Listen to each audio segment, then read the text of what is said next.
Hi there, this is Sahid with the Bloom Show, brought to you by New Bloom Solutions and Above All Flowers. The intention of this show is to help the floral industry innovate, connect, and bloom by bringing you experts, leaders, and just movers and shakers of the flower industry.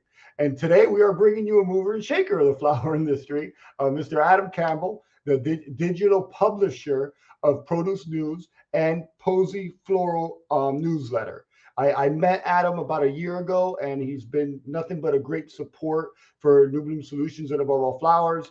And I've learned a lot from him as well, and as well built a relationship and friendship. So I truly want to continue to support what they're doing there and want to create a voice or give an opportunity to not only highlight Adam, because sometimes we'll see Adam taking pictures and highlighting everyone else, would love to highlight Adam and what he does, where he's come from, and then what is Produce News and what is the Posey newsletter, Posey Floral newsletter. So again, this show is truly about building community, connecting. So please feel free to comment, ask questions, chime in, support, give a what's up, a woohoo to Adam if you just want to say hi and tell him what's up and how's he, ask him how he's doing. But feel free to chime in because this is truly for community to have a conversation and to interact with everybody involved. So again, thank you for joining us, and we hope you like it. And if you do like it at the end of the show, please press subscribe to the little alert button. So help me present to you Mr. Adam Campbell.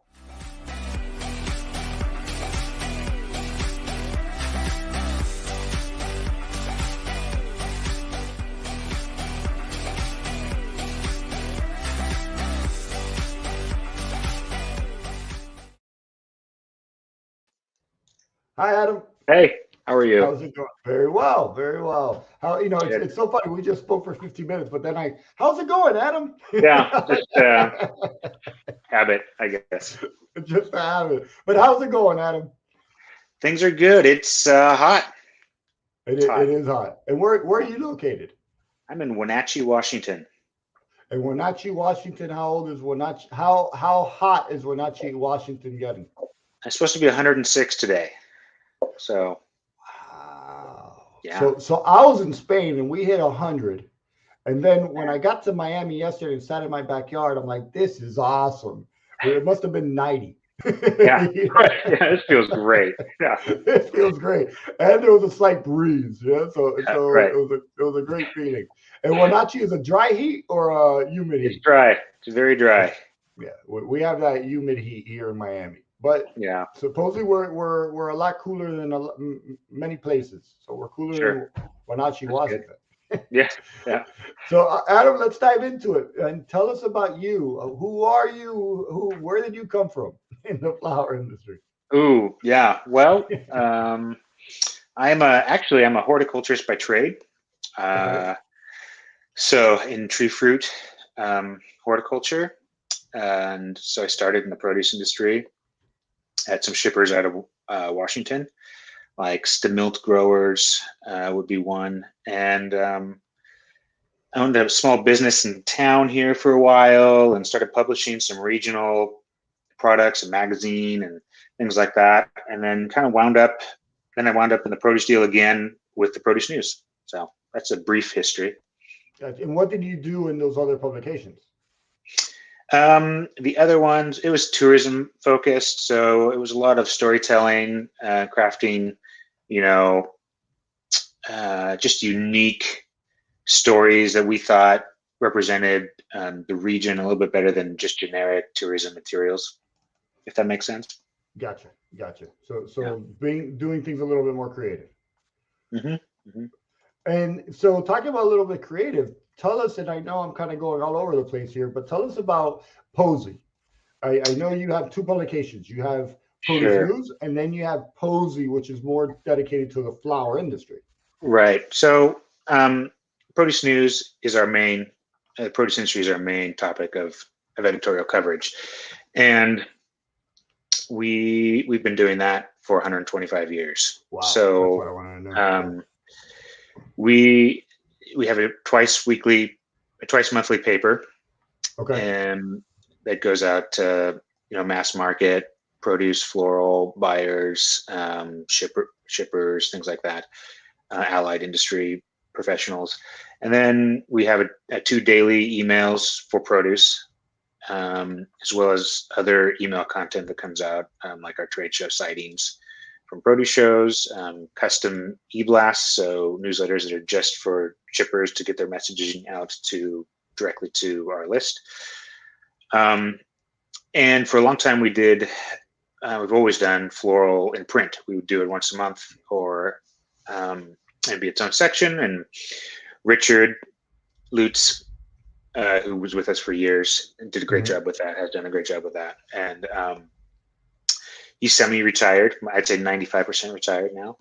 And over the pandemic, we just didn't make any kind of move on that. And then last summer, we started toying with putting out floral content again, but only in digital form. So we're doing a weekly newsletter now to the floral industry. And then you're also doing some banners and things like that. So there's ad spots opportunity as well. Yes. So we try and curate like 4 stories a week that many of which we locate or are received through press releases and things like that, which anyone is welcome to send a press release to us for us to run. And then we support the product, of course, through ad space in it. So there's banner ads that run in the email each week, but we sell them by the month. You sell them by the month, yeah, gotcha. And then let me come here. So that's about Posey. And Posey, what's the audience mainly with Posey?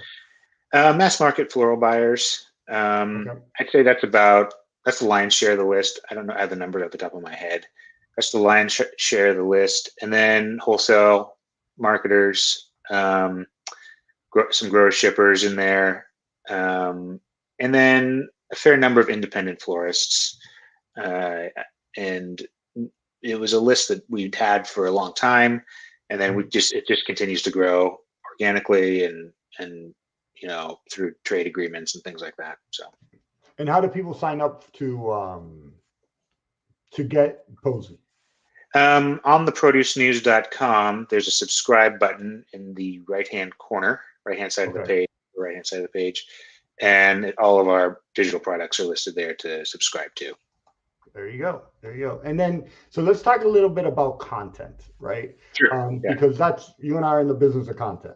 And I think that content's very, very important. So I'd love to pick your brain in the sense of why do you believe content's so important, and what are the benefits of content?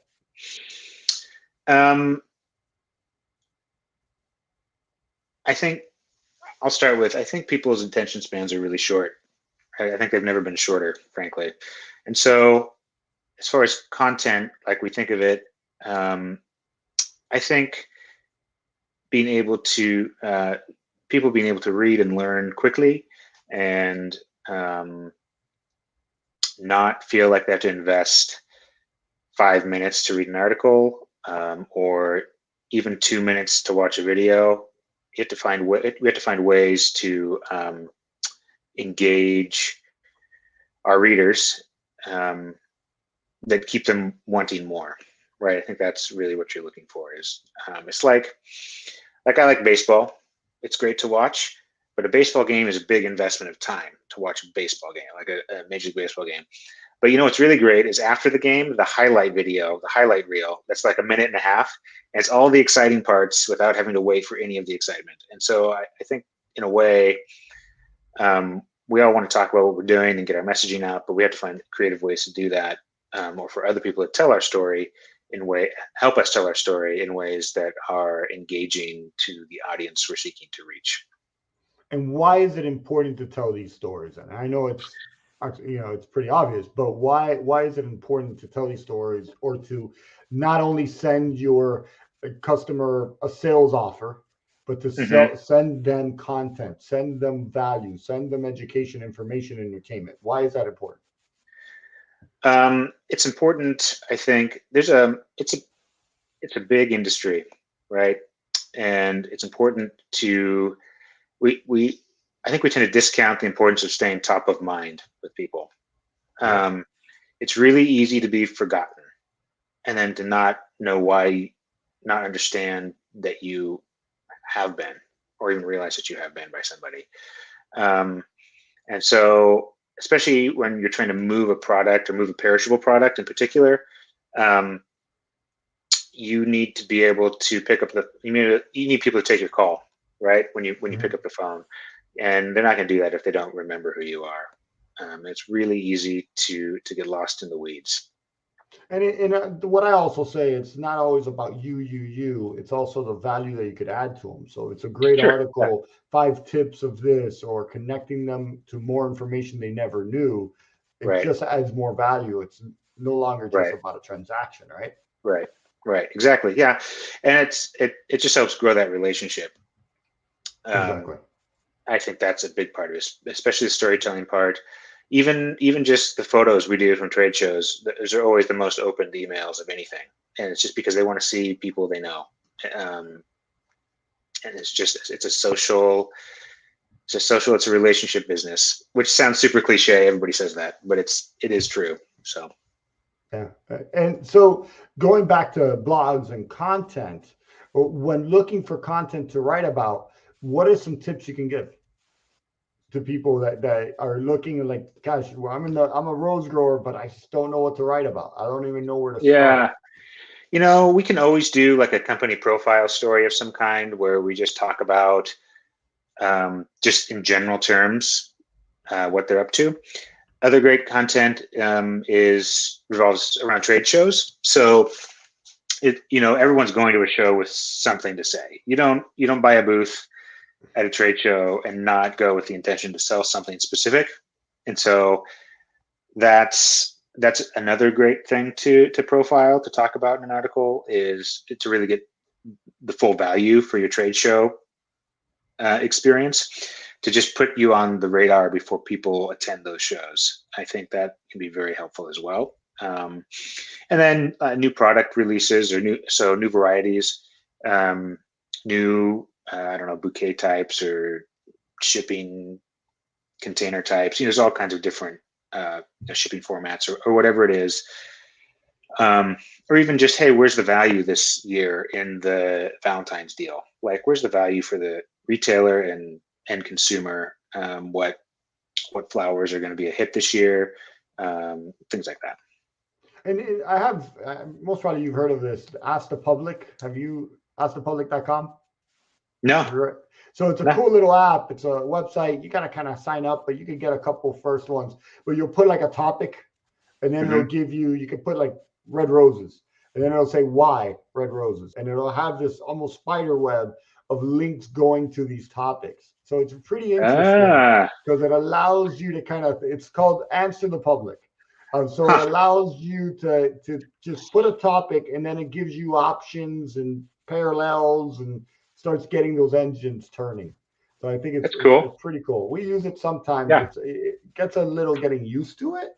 But once you get a hang of it, I think you got it. So what makes for good content? So when you're hiring a writer, what are the things that you're looking for, that the deliverables that you're measuring a good writer based on?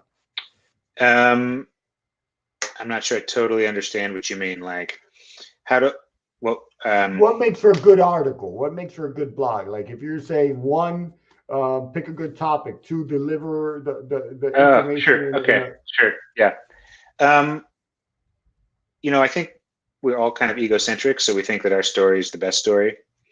Exactly. But the best content. I mean, I'm amazing, so obviously, right? I think I think the best content is timely and relevant. So if it's, the wrong time of year to be talking about whatever it is, Christmas, floral greens or something, then no one's going to care. Right. Yeah. So I think that's what I would say is the measures. And timely and relevant. That's just key. And you're right. And us as content writers, we struggle with that. Right. Yeah. You do. Right. You do because you're looking for it. You want to make sure that you're ahead of the game. When something happens big, you're trying to catch it right away. Right. Other people might beat you to it, or you might not have time to get to that today. Right. And part of the thing is it's it feels like a big industry, but it's really a small industry when you get down to it. And there's just not that much like breaking news, right? Usually it's, we talked about the weather when we started. Usually it's weather related, right? Yeah. Or somebody's warehouse burning, or, it's these terrible catastrophes. Usually those are the actual, like, oh man, I got to get this article written and get this content out. For the most part, it can all be planned out, right? And that's something that we like to, at least on, we've learned on the produce side of things, is like sitting down with our partners, our clients, our customers, and saying, okay, so this is the time of year we're talking about whatever is berries or asparagus or apples or pears.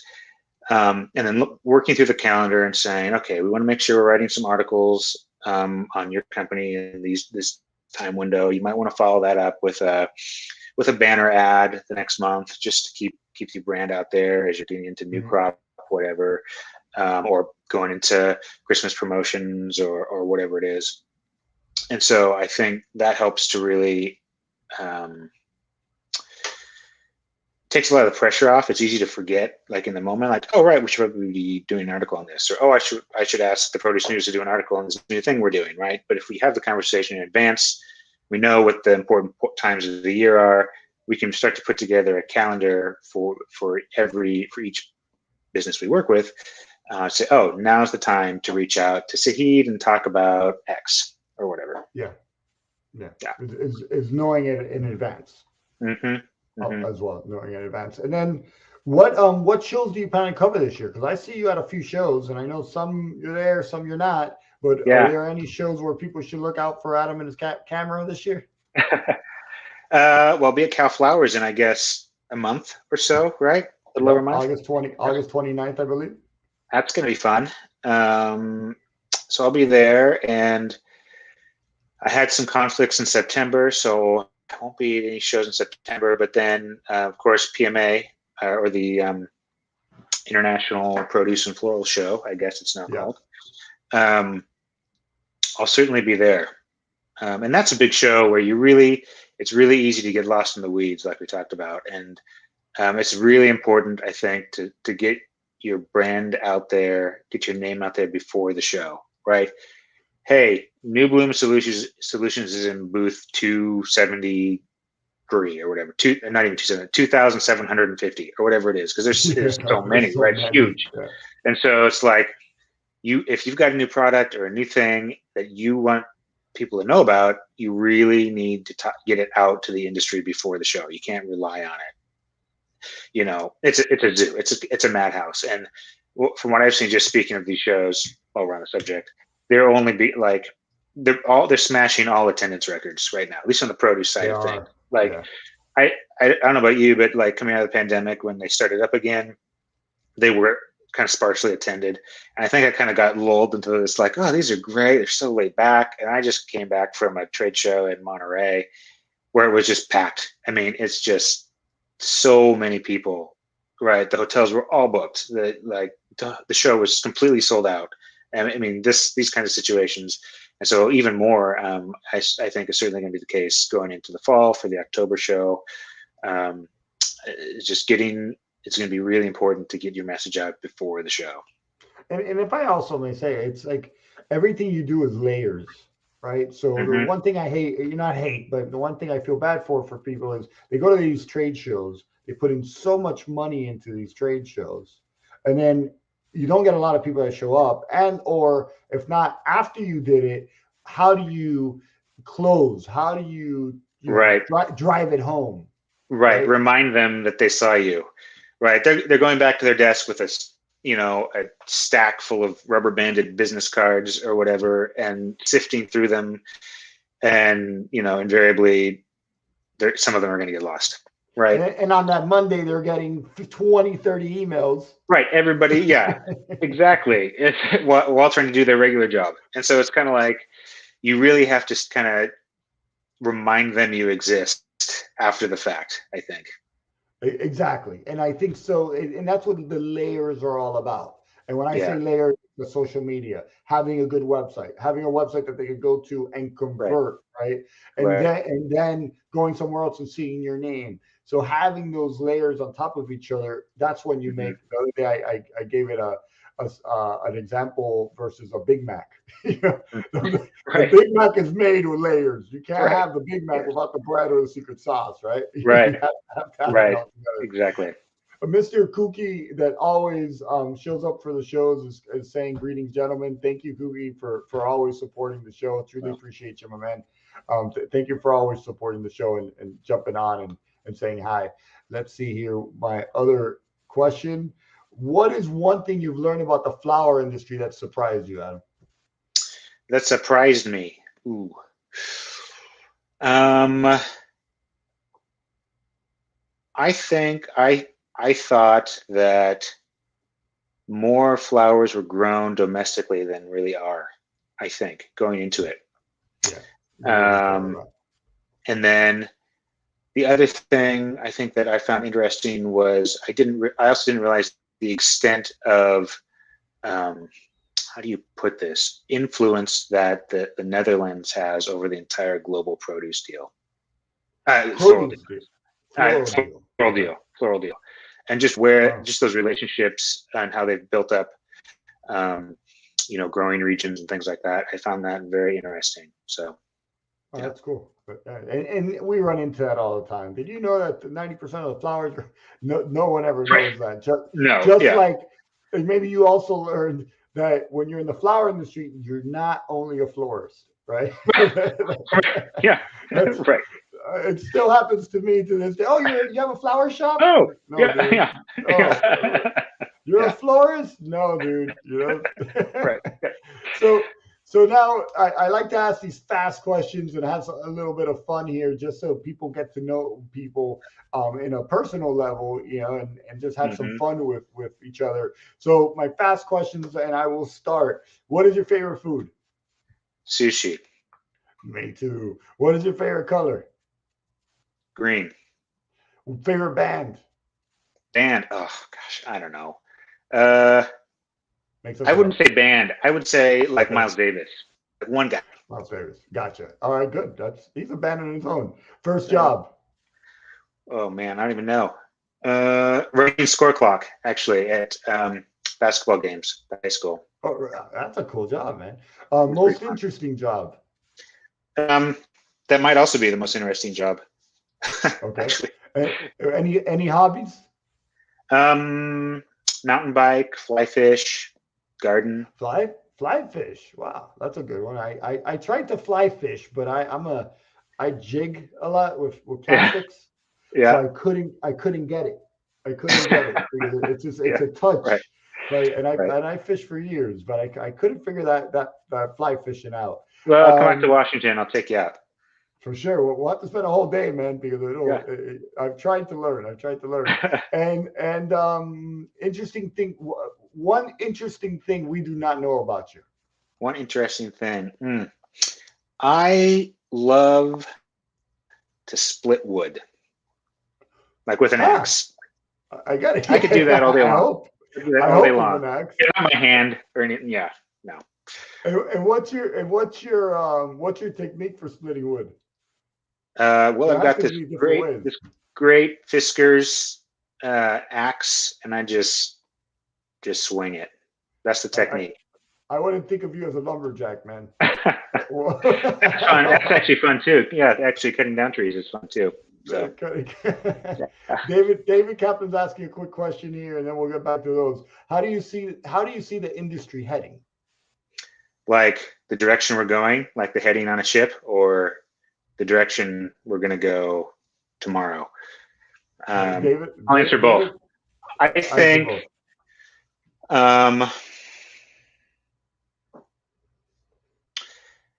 here's what I think. I think all the best brands, the companies that are building brands, and we're all trying to build a brand.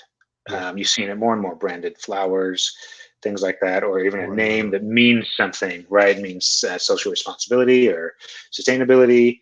And these are all words that we throw around, but I think more than that, consumers are starting to want companies, brands, to be making. They want to know, how are you going to make the world better, right? Not just how are you going to farm sustainably, how are you going to minimize your impacts. These are all, or whatever it is. It's how is your company making the world better besides growing flowers or selling flowers, right? So I think that's something that we're going to see a need to incorporate more and more into our products and services. Certainly the floral industry isn't immune to those sorts of consumer trends. And then I would say, secondly, that all the best brands, and we see this in produce and we'll see it in floral too eventually, I think, is all the best brands are marketing themselves to their buyers the same way that they market themselves to consumers. And I think that can be very tricky to do, but that's where it's headed. And someday, probably in the not too distant future, the logistics and the technology will be present that, you know, you can sell directly to consumers in a way that is large enough volume to support what we do. But right now, you know, that's not exactly, the supply chain isn't built for that. And I imagine you've also seen things in the produce industry that, because the produce industry seems to be a little more ahead of us in some cases. Do you see things in the produce industry that you think are translating to the flower industry at some point or another? Yeah, I think a lot of that, what I just said. Okay. Yeah. And just, you know, simply by virtue of the fact that often it's the same person buying, in charge of the floral program at wherever, you know, whatever retailer is in charge of the produce. And oftentimes it's director of produce and floral at a store, right? And so you just start to see a lot of that social responsibility mandate. I think we'll see a lot more of that. I think it's interesting though that flowers seem to be a little immune from that, just because there isn't. You think of like growing, I don't know, lettuce, and you think more of like, oh well, they're putting pesticide on that or whatever, and then I'm eating it. And so then you think, oh well, it's damaging the environment. I don't think a lot of people are associating that psychologically quite so much with flowers. That's really interesting. And something you said earlier, and it caught me because I've said it myself, is consumer is the journey of the consumer is the same journey as, and I always say this, is to a B2B buyer. So what a B2B buyer is a human being, right? It's a person that went to Target or went on Amazon and had a certain experience. So if you're a wholesaler or a distributor, they're expecting that same blog that they get sent, deals and steals that they get sent, value. So that's really interesting. You said that because that's a perspective. Is that what you were trying to say, or am I taking it to another level?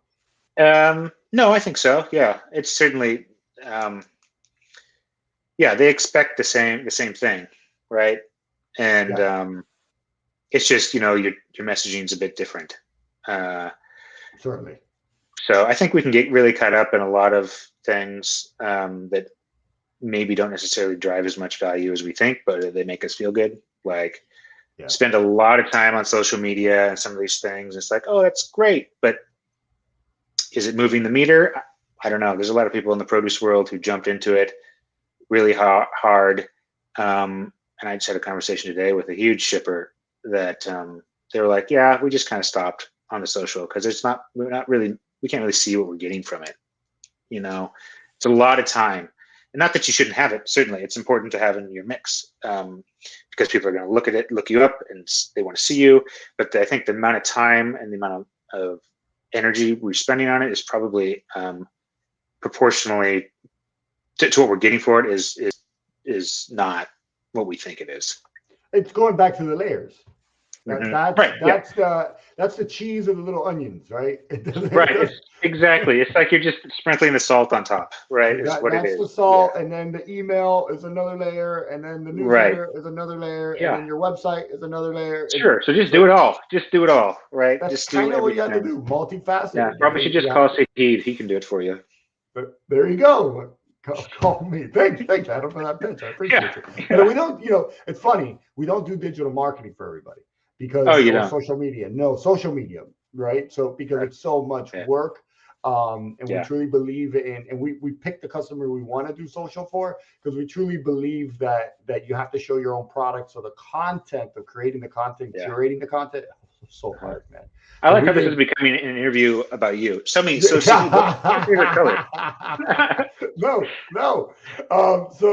So in one word, define 2021, and in one word, define 2022. Closed and open. Okay, there you go. You get it done. Just, which one was closed? 2021. 2020, and then 2022 is open. Yeah. All right. So. And then my last question is, anybody you want to give a shout out to, or anybody you'd like to connect with within the flower industry? Oh, everybody let us know if you want a story. We'll do it. We're just happy to make connections, and yeah, just if you want coverage, you've got a new thing, send me a note. We'll get the word out. We're happy to. And I'm going to put your email here if you're all right with it. Yeah. Mm-hmm. Cool. All right. So I'm putting your email, Campbell at produce. I hope that's correct, right? Campbell at producenews.com. And truly, as Adam says, he is open to putting your story online. He's done it for us many times, and we collaborate. So he's very open to accepting your information. So just reach out to him, and that's something.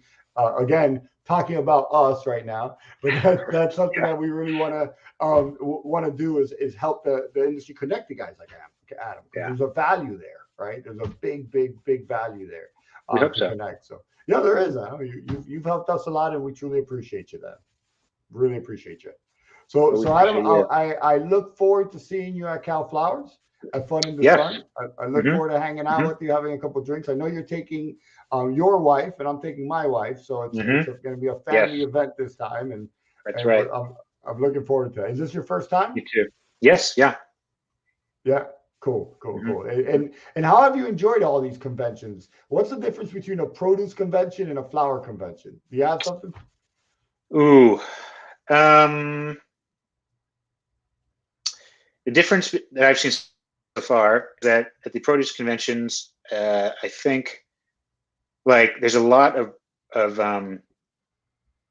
there's just more money being spent, and so there's all of these elaborate parties or like magicians at booths or just crazy, just all kinds of stuff like this, or like elaborate after parties, like stuff like that. I think, and it's just it's just what it's become, I think, over time. That's pretty cool. I didn't realize that, but the best part of IFPE or PMA is all the food.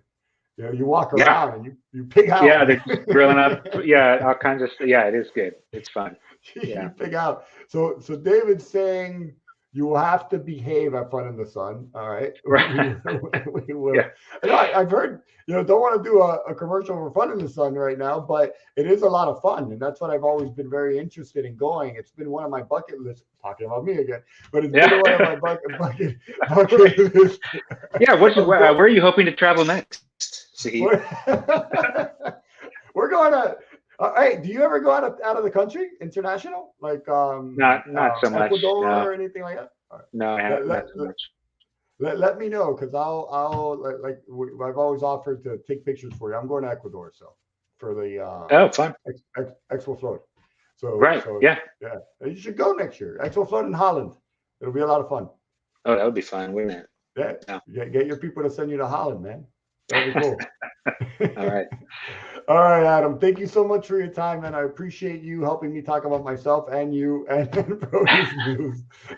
Yes, thank you very much. Much appreciated. I appreciate you, man. Take care, Adam. Right. I'm going to put you back in the blue room as I say our goodbyes. Take care. All right. Take care. Bye-bye. So thank you to Adam, and I feel really comfortable with Adam, just chit-chatting and having a good time. Usually at shows, we get together and we hang out for as much as we can, as we're always busy. So it's always a pleasure to hang out with Adam and have a couple laughs and to go back and forth. So thank you again to Adam for joining. Do check out Produce News. You can go to producenews.com. Do check out Posey newsletter. Sign up for it through producenews.com. where you'll get information throughout the flower industry. So the more information we get, the better decisions we can make within the flower industry. So they have all our support, and they support us as well. So we're really looking forward to seeing how Posey evolves and continues to grow. I do want to make an announcement. We are going to do Next Gen on August 1st, I believe, where we're going to be throughout Next Gen doing some interviews with many, many different people. At the end of the show, we'll put a little a banner showing who's going to be on the show, but we're really excited to have all these guests come on, and we like to give a behind the scenes view of Next Gen. And Next Gen is literally that. It is a convention hosted by SAF and promoted by SAF, but it's for the next generation. It's for everybody 45 years and under.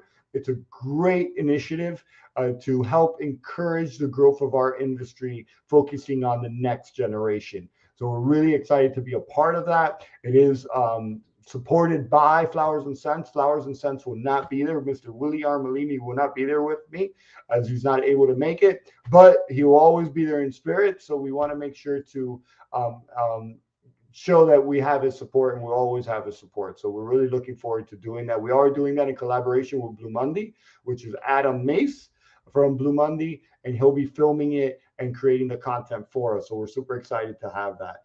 And hope to see you at ProFlora. So Ricardo Yarillo is hope to see you at ProFlora 2023. Hope to see you too. So that's exciting as well. That's another show and exhibition. And as Adam Campbell said today, that many people are showing up to these things. So it's a good time to show up and get your company to pay for a show for you to go to a show. So again, thank you very much to everybody that joined. Don't forget about Next Gen, and keep an eye out to see what's going to happen and what we're doing for Next Gen. And we'll touch base then. So thank you very much for joining. Thank you for your time. And thank you for chiming in, Mr. David Kaplan and Kuki and everybody else. Take care.